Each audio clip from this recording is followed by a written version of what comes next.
Hello, football fans. Big D is ready to talk all things college football playoff quarterfinals on this late night swing. Before I talk all things Fiesta, Peach, Rose, and Sugar Bowl, please subscribe, like, share the Driving to the Top Productions and the Spunky's Reference Sports YouTube page on this December 30th. We greatly appreciate it. Also, you can check me out. I just posted a video on the Spunky Reference Sports YouTube page discussing Week 17 crazy games. Anybody see the crazy game in Washington, Minnesota yesterday? Please check it out. So now we are in the fun games, quarterfinal games, neutral site games in Glendale, Arizona, Atlanta, Georgia, Pasadena, California, and New Orleans. Weather won't be an excuse this weekend, but now I think we'll get better matchups.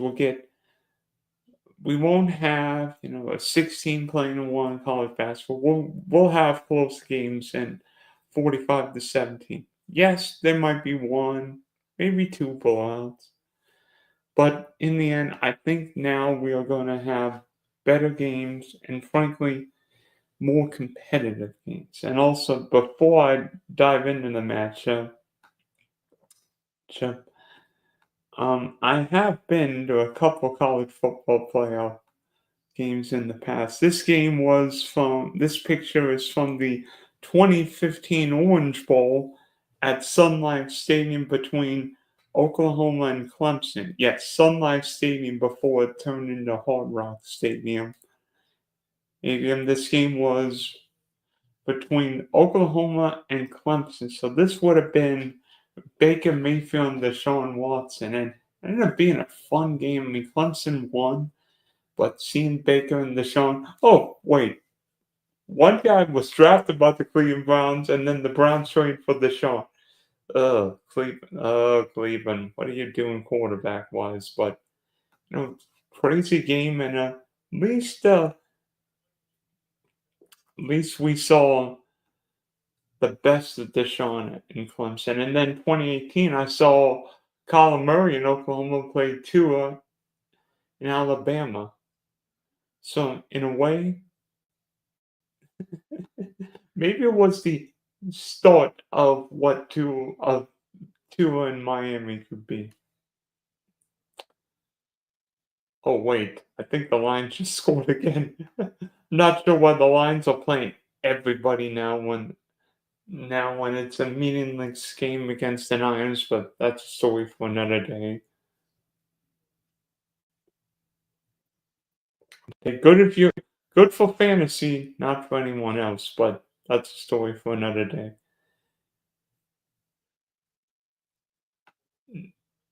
And what I remember about the 2018 game was that really Oklahoma didn't have a prayer of stopping Tua, Devontae Smith, Harris, Josh Jacobs. Yeah, that's how long ago it was. Josh Jacobs was still at Alabama. We've seen what he does now in the NFL, but looking back, you think, oh, I saw Kyler and Tua in college, or Baker and Deshaun Watson. Now times have changed. We're like, oh, I remember when this guy played in college. I remember when that guy played in college. It's like, whew. But what memories will be made the next couple of days? Because there will be, some drama. There might be upsets. There'll be happiness, humiliation, and a little bit of. So let's talk Fiesta Bowl tomorrow night between Penn State and Boise State. Now, Penn State coming off a very impressive win over SMU. I mean, you could argue whether SMU should have been in the playoff, and Penn State won 38-10. A lot of that came off 2 pick sixes. But while Penn State's defense played really, really well, the Nittany Lions really controlled the rushing game, ran for almost 190 yards. SMU's rushing offense, nothing. Passing offense, nothing. It was Penn State's defense dominating the game. And frankly, pick six aside, Penn State didn't really have to do much. I mean, Singleton and Katron Allen combined for 160 yards and 3 touchdowns. Drew Allen only attempted 22 passes. The game where Penn State dominated early and never let SMU get going. I mean, a couple pick sixes. I mean, Kevin Jennings really looked flustered, never had a chance to do 3 picks, couple picks. And frankly, SMU looked just happy to be there. And Penn State wanted to make a statement after losing the Big Ten title game. So, Penn State's got an awful lot of talent. I mean, they've got 2 great backs. They've got one, the best tight end in college football. Probably the best pass rush in college football, and Abdul Carter. I don't know what it is with Penn State pass rush or linebackers wearing number 11. I mean, LeVar Arrington, Michael Paulson. Now, this guy, Carter, should be a top 4 or 5 pick in the upcoming draft. And Penn State, simple. I think Penn State tries to run the ball, and if they throw, it's probably the one. So, how much will Drew Allen need to do tomorrow night? Penn State needs Drew Allen to throw 40, 45 times. Not going well. If Penn State only needs him, 15, 20 times, probably a better sign if you're Penn State. That's for Boise. First time we've seen Boise play in a couple weeks since winning the Mountain West. Anshawn Jeanty, runner for the Heisman. Good news, Boise State played Oregon in Eugene, so they'll be used to a Big Ten team. I think the question is, can Boise State run the ball? Because we saw Oregon move up and down the field against Penn State. But can Boise State get Jeanty against the Penn State defense? Because, Penn State's got some guys, but it may give up plays. Gave up plays against the Buckeyes, gave up plays against the Ducks. So what can Boise State do tomorrow night?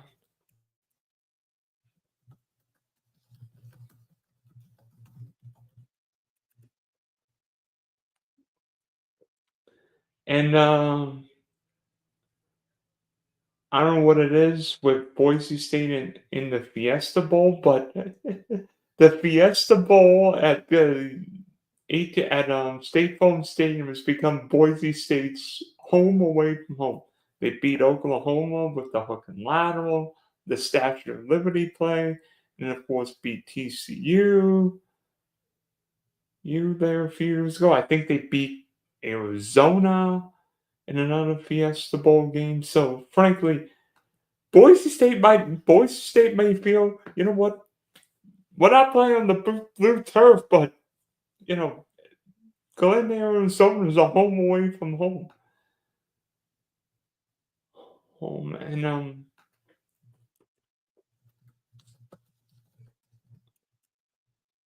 And Maddox Matson. Say that 3 times fast. Maddox Matson will be a key for Boise State tomorrow. Being efficient, 22 touchdowns, 3 interceptions. Since Boise State hasn't really needed Madsen lately. They've rode Jeanty. Madsen's attempted 20, 30, 26, 33, 27 passes against UNLV. Attempted 40 was very inefficient against Oregon. Only 17 of 40 for 148 and a touchdown. So What Matson do we see? Do we see him throwing 40 times or see him more running throwing 20, 25 times? Because, I mean, Janty does everything, but Boise State's going to need more than Janty to win them all. But I think Janty ran for 2,500 yards. That's a lot of yards. 344 carries. So, I mean, and if Boise State throws the ball, Cameron Camper, Matt Lauder, and Latrell Caples will be the key guys for Boise State's offense tomorrow. Oh, Doghouse. Hey, I'm saving my Georgia for Notre Dame prediction later. Later. I can't give away all my sugar just yet. I can't give away all my sugar just yet. So I think it'll be a fun game. I think it'll be a lot of running. Will the quarterbacks be asked to do much? We'll see. And then Texas and Arizona State. So Texas coming off a 38-24 win over Clemson. I don't know what it is with Texas. I feel like the Longhorns leave too many points on the table. Every time I see Quinn Ewers play, it's like, yeah, Rudy was offside. Rudy was offside. Yeah, trust it. Yeah. So was half the Washington Commanders' offensive line last night. But honestly, I'm frustrated watching Quinn Ewers play. I mean, 17-24, 202 yards. I mean, 10 interceptions for a guy who's played a lot of football. Not good enough. Texas ran the ball for nearly 300 yards, but Paige Klubnik threw for over 300 yards and really just could not stop up there. I mean, a game that actually felt closer than the score indicated. I mean, yeah, Blue and Will were key, but I feel like Texas is more winning in spite of Quinn Ewers, while other teams need their quarterback. I mean,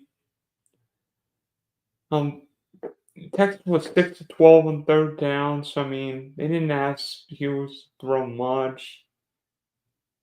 It was an efficient game for Texas, particularly running the ball, and not very many penalties, which has been a big problem for the Longhorns this year. But what Quinn Hughes do we see? Another week and a half, so is he close to 100%? Will that ankle let him be more effective?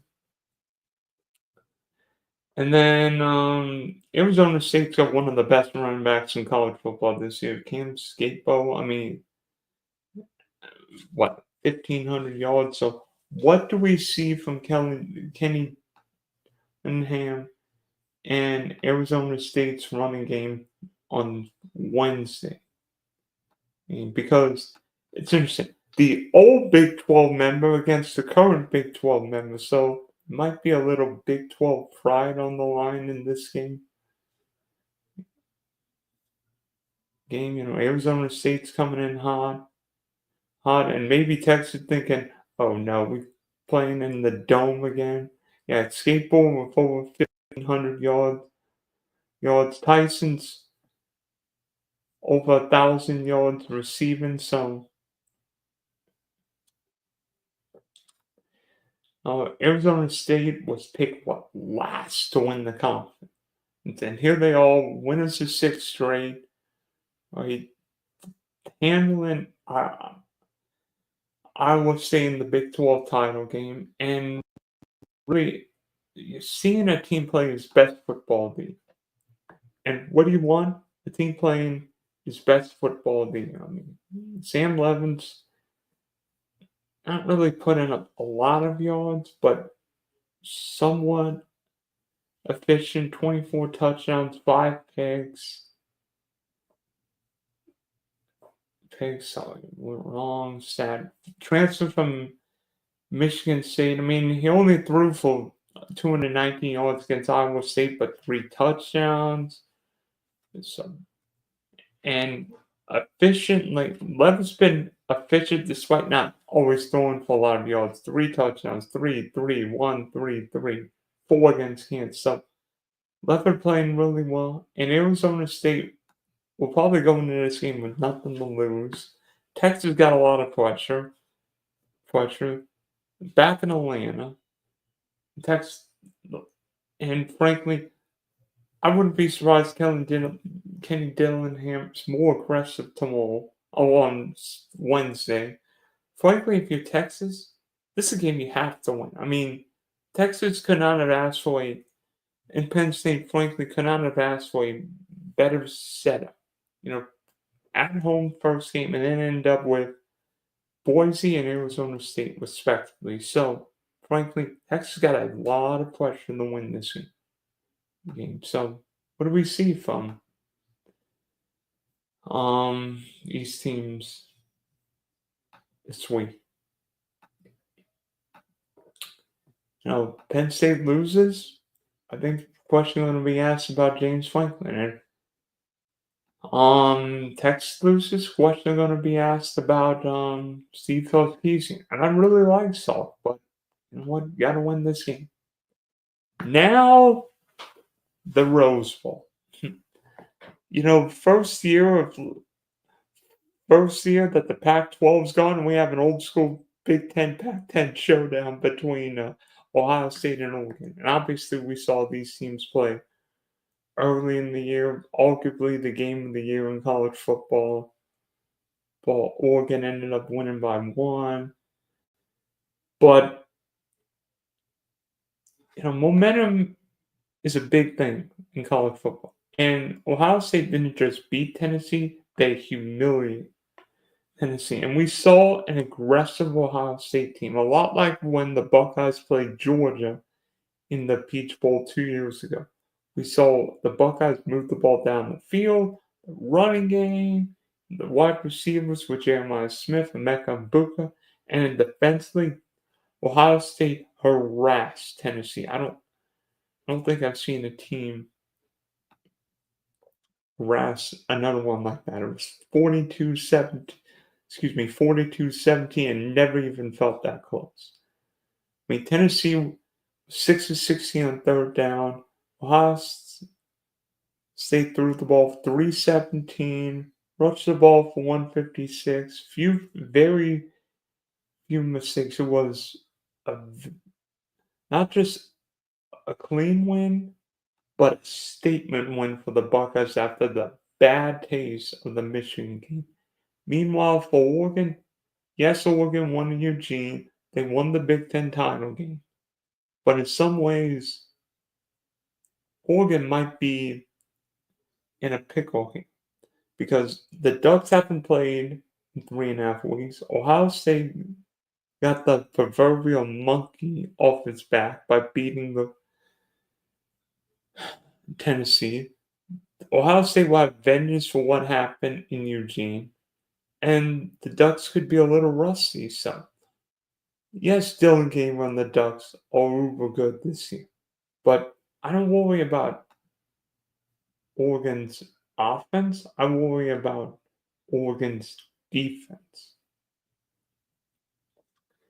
If you think back to that first game in Eugene, it was 32-31. But Ohio State put up 467 yards of offense.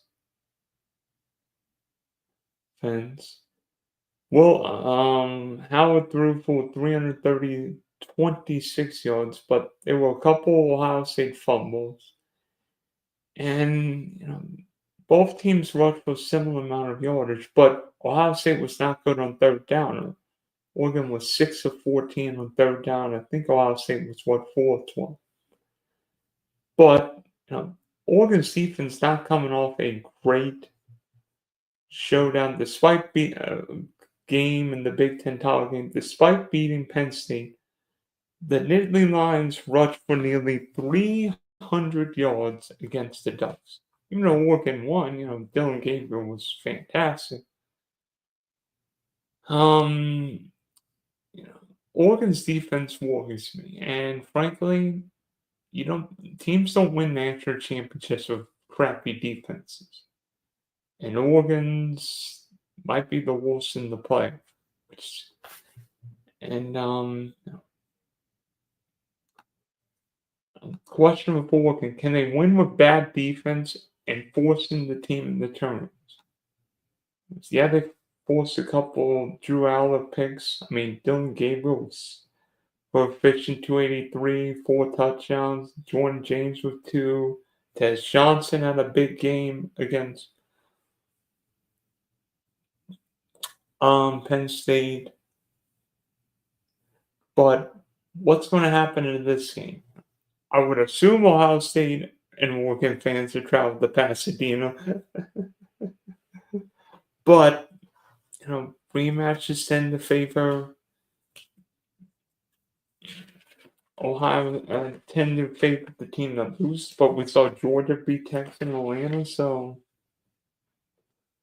it's going to happen. I mean, I know Ryan Day will have his troops ready, but, but how well would Jeremiah Smith play? I mean, it was useless against Michigan, all over the field against Tennessee.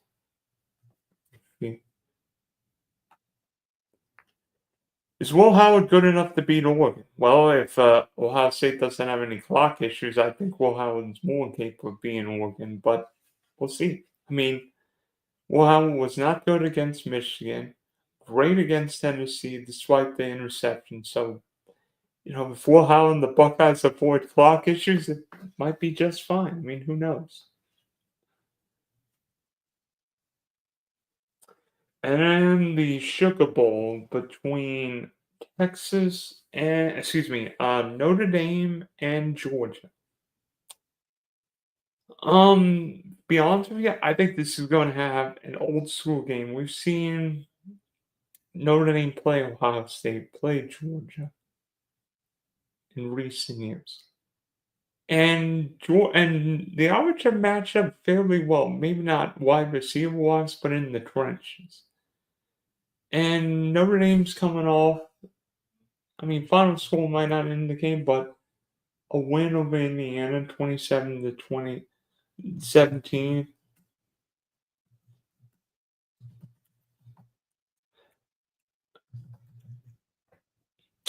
But the Irish suffered a key loss. Riley Mills out for the year with a right knee injury. So Notre Dame lost a key defensive lineman. Yeah. If if Ohio State still had Kyle McCord, they would have been better off. Yeah, that's why you don't get rid of quarterbacks just based on one game. Remember last year when Jane Miller lost to Texas, then Nick Saban benched him? Oh, wait, who threw the 4th and 30 in the Iron Bowl? Yeah. But I think this game's got low scoring, hard hitting involved. Injuries will affect both sides, but I mean, Notre Dame's got a really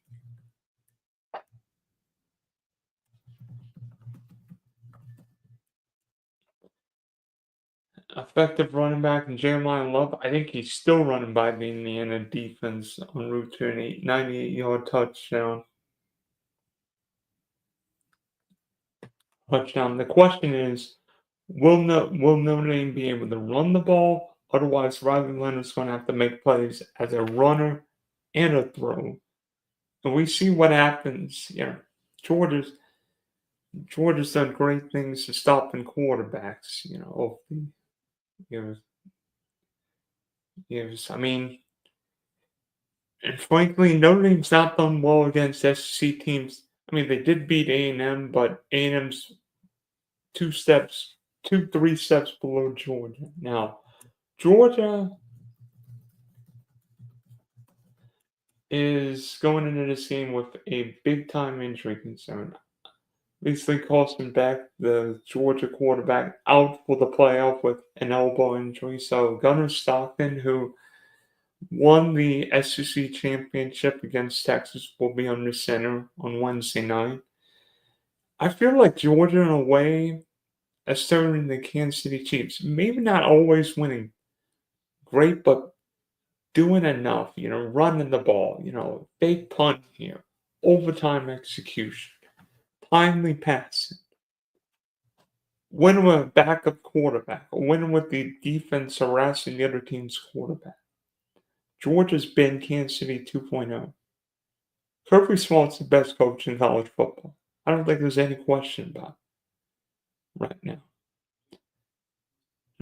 Nick Saban was the best coach for 15, 16 years while Kirby Smart's taking the man. And if Georgia's going to win what could be a go either way game, Kirby Smart might go for it on fourth down, fake a punt, maybe throw when it says run or run when it says pass. If Georgia wins this game, watch like three or four plays where Georgia out executes Notre Dame. Notre Dame may win, but if Georgia wins this game, it'll be the Bulldogs out execute Notre Dame, stopping Jeremiah Love and forcing Riley Leonard into being a throw, which is not what the average want. Yeah, Carson Beck to the Dogs 30. How can Carson Beck hurt the Dogs? He suffered a UCL injury, one that Brock Purdy couldn't throw a pass in the NFC Championship game 2 years ago. You think Carson Beck is throwing meaningful passes against the Irish, against Penn State, or against Oregon, Ohio State, or Texas? No, and no. I think this game's got very low scoring in it. Honestly, watching Georgia play this year, it's not like the Dogs are going up and down the field. I mean,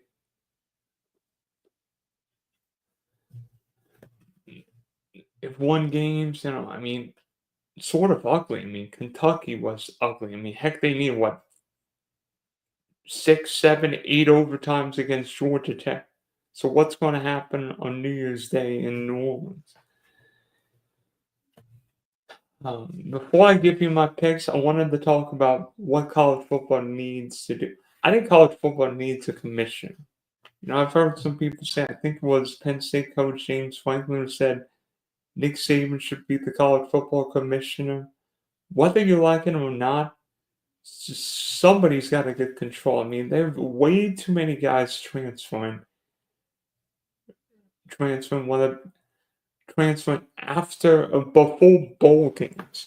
I mean, I've seen teams of like 20 guys in the portal, and it's ridiculous. I'm like, I'd rather leave and join another school instead of play and do this. It's like, and there are issues with quarterbacks. Yeah, Nick Saban is SEC bias. I don't think Nick Saban would have SEC bias. There might be ideas for maybe having more balanced schedules. I mean, how can Texas not play LSU, Alabama, Tennessee, Ole Miss when Georgia plays Alabama, Florida, Tennessee, and Ole Miss this year? That doesn't make sense. There's got to be a more competitive balance. And also, sort of a period when guys could legally transfer another team, whether it's before, after a bowl game or like a period where guys can go elsewhere instead of messing up the playoff. Because what if something happened where Penn State, Drew Allen was hurt, and Penn State's backup quarterback is now maybe a walk-on or somebody else because the other guy left? That doesn't make sense. Also, So in a way, you know, could there be something where SEC teams maybe don't have the advantage of playing 8 conference games and 1 or 2 cupcakes? Maybe they have to play or if they play 8, they have to play at least 1, if not 2 Power 4 games. There can't be any Alabama facing Chattanooga late in the year, or Georgia against Furman. Come on, Georgia. Come on, Georgia. Maybe, maybe we should have Georgia Clemson every year, or maybe we should have LSU Clemson. Oh wait, they're playing next year in Death Valley. That'd be a good guess where that game's gonna be. So NIL money should be disclosed for each player. Well, I mean, we know how much teams spent on. We know how much teams spent on NIL. I mean, Ohio State spent 20 million. I think Alabama was like at 16 mil. And actually, I think the NIL has hurt some of these coaches. I mean, Jim Leonega retired from Miami partly because the NIL and transfer portal, even though it helped Miami get to a Final Four. So, who knows? Maybe these older coaches, Mike Shepsey, Roy Williams in college basketball, Saban, and like, I don't want to deal with all the boosters on the NIL. I just want to coach. The former Boston College coach,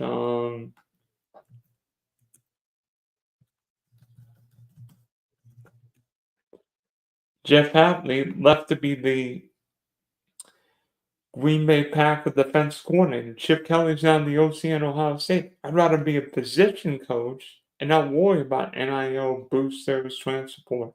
Just be a coach. A lot less strain. Be happy. So picks. Um, I like Penn State to win the Fiesta Bowl. I think Penn State's got the better team, even though Jant put together an incredible year. You could argue could have won the Heisman, but I think Penn State's better. Peach Bowl. I think Texas, if Quinn Hughes doesn't have a big kerfuffle of a game, will win. Sugar Bowl.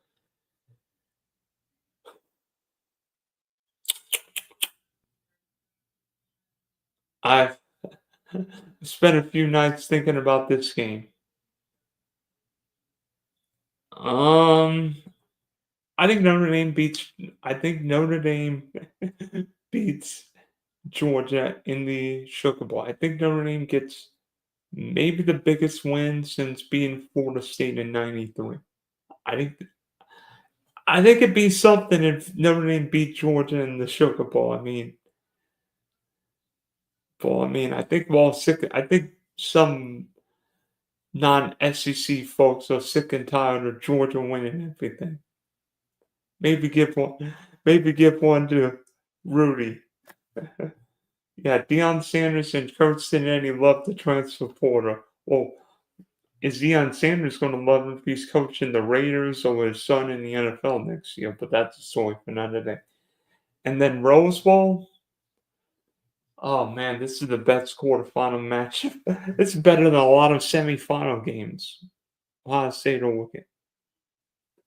I mean, could a game get better than that game in Eugene? But you know what?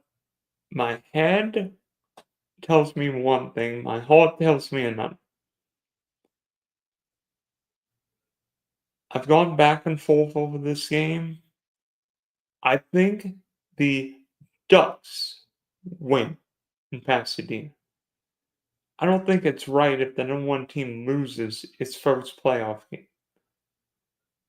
And frankly, maybe in a way, Ohio State winning might actually hurt them because they don't have the extra rest. I think I I just feel like this is Oregon's year to win it all. Who knows? And would I be surprised if Ohio State won? No. Would I be surprised if Georgia won? No. But I think this is Oregon's year. So in the end, I'm going Nittany Lions, Texas, Ducks, Irish. That would be an interesting Final Four. A Big Ten team, SEC team, Oregon first in the Big Ten, and then the Irish. I could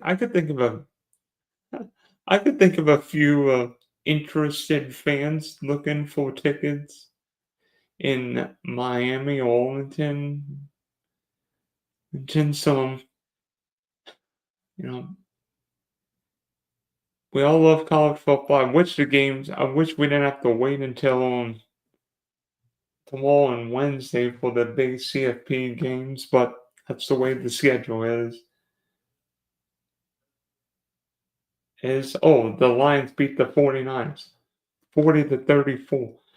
Wow, the 49ers lost again? Oh, please.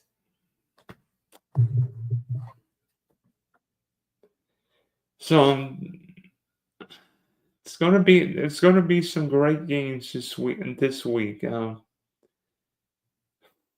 Hopefully we don't have any 38-10 shellackings, but who knows? Thanks for tuning in to stream as yours truly previews the college football playoff quarterfinals. It's a Big D signing off. Happy New Year, everybody.